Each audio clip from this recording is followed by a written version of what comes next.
checklist, you were ticking them, as you said, and you ticked infrastructure. And I was very happy that you ticked that. And okay, I'd also alluded to the fact that a lot of attention, as well as the Minister of Information, is being given to infrastructure. But yesterday, we saw that there were a lot of budget cuts by the National Assembly. And the budget that has been presented, again, correct me if I'm wrong, doesn't really have a stimulus package, one. And then secondly, we seem to be spending or wanting to spend 1% of GDP for infrastructure instead of 5%.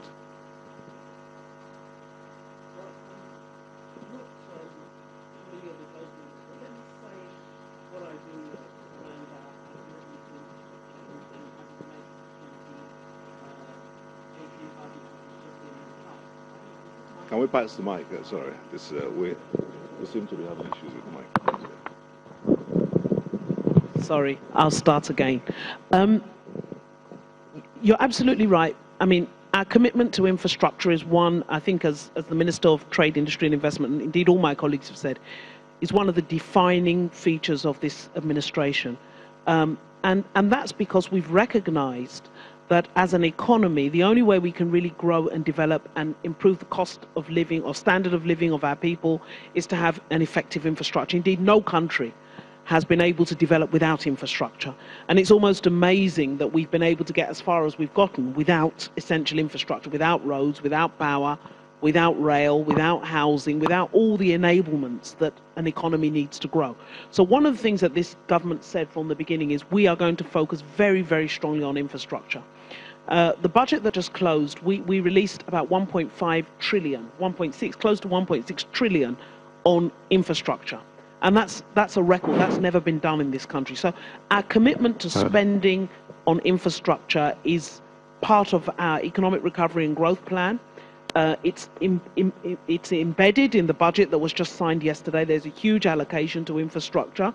And I think in the next few months, you'll begin to see projects completed, because some of these are multi-year projects. You will see projects being completed and projects being commissioned, and people actually seeing that this government has taken a project from beginning to end and finished things, which is very, very important. And we're committed to that. So that's reflected in the 2018 budget, because those are the levers that actually produce growth. If you look at the structure of our economy, yes, and I'm sure our colleagues from the press, if you ask people, what do you know about Nigeria, they'll probably say oil. In the first 5 sentences about the Nigerian economy, we'll mention oil. But actually, oil is only 10% of our economy. And oil actually doesn't produce many jobs. So one of the things we had to do was to unlock the other 90% of the economy. And what's needed to unlock that economy is infrastructure. Agriculture, you wouldn't mention Nigeria for agriculture, but actually agriculture is 25% of GDP. So we recognized as a government, if we put the infrastructure in place, we can actually sustainably grow these areas, create jobs for our people, and create wealth. So we're very much committed to infrastructure. It's a significant part. 30% of our budget is infrastructure. Yes, I think in Mr. President's speech, he alluded to the fact that some key projects had been cut. We'll have to address that with the National Assembly. But the thing is, we'll work with what hasn't been cut, and we'll go as far as we can with that, because, you know, the commitment is to get these projects finished. These are major projects, potentially transformational projects in many cases. Let me just give you an example. We don't have an effective rail system, so everything runs on the roads. Now that's 2 problems. One, our roads are not brilliant, and secondly, carrying such heavy weights on the road actually damages the roads. This is the first time a government is saying we're doing roads and we're doing rail at the same time, because you can't do one without the other. When recently, as part of our fertilizer project, on our old rail system, we ran fertilizer up to Funtua in Katsina State. The difference in the cost of transport costs was 30%. So if you think about what that could do to a business, what that could do to a farmer moving his produce on the road, 30% is significant. It makes many, many businesses and enterprises and sectors of our economy viable. And that's really why this government is absolutely committed to infrastructure investment. And in addition to the money that we as government are spending, we're crowding in the private sector. We're just about to sign, it's been approved by FEC, but the President hopefully will sign it in a few days, the infrastructure tax credits, which will actually allow private sector to fix roads. We're opening ourselves up. That's never happened before. We're saying to the private sector, if you want to fix a road, you go and fix it. And we'll give you tax credits over time to recover your money. What does that do? That brings in another provider of roads. And that means that we can begin to see value for money, because at the moment, we don't have very good negotiating power with the contractors. But when you bring the private sector in and the private sector are able to drive down prices, that will produce further value, further value accretion for the economy. So we're very much committed to infrastructure. We think that's what will unlock this economy.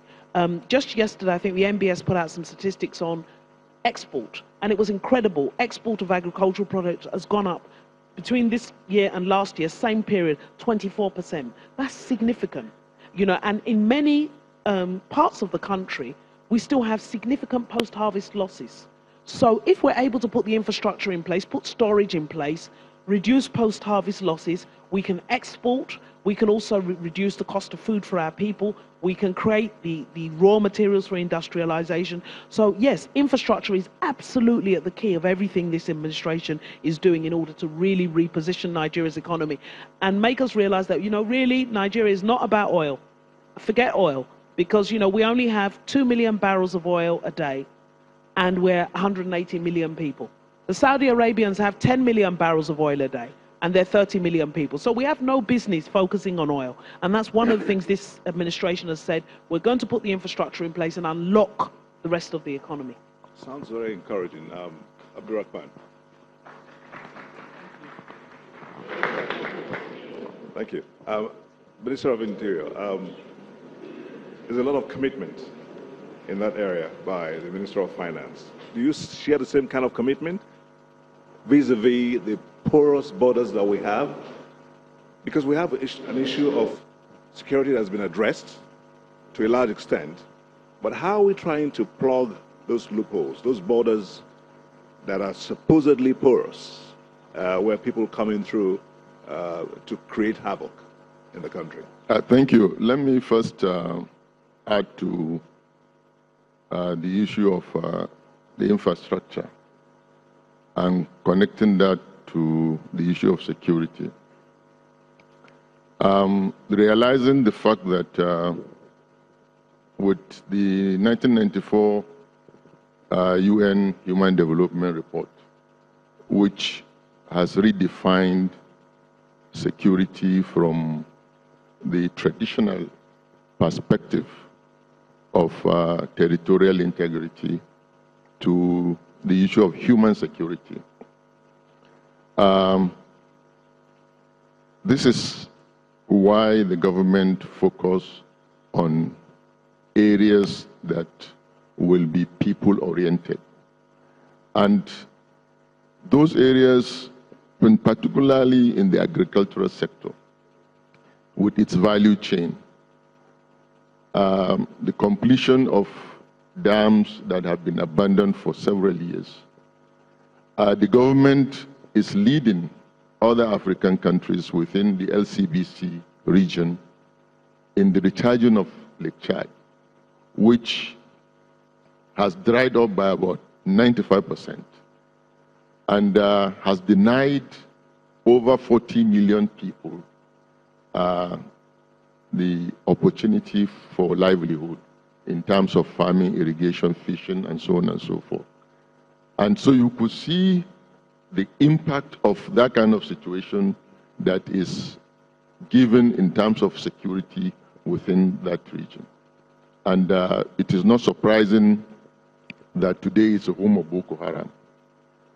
So coming to the issue of borders, yes, our borders are porous and extensive. When you go around, take around the whole borders in Nigeria, it covers about 5,000 kilometers. And there are quite a number of challenges. One, there is the ECOWAS Protocol on Free Movement of Persons, Goods, and Services, which Nigeria is signatory. It's important to also note that The purpose of that protocol is for integration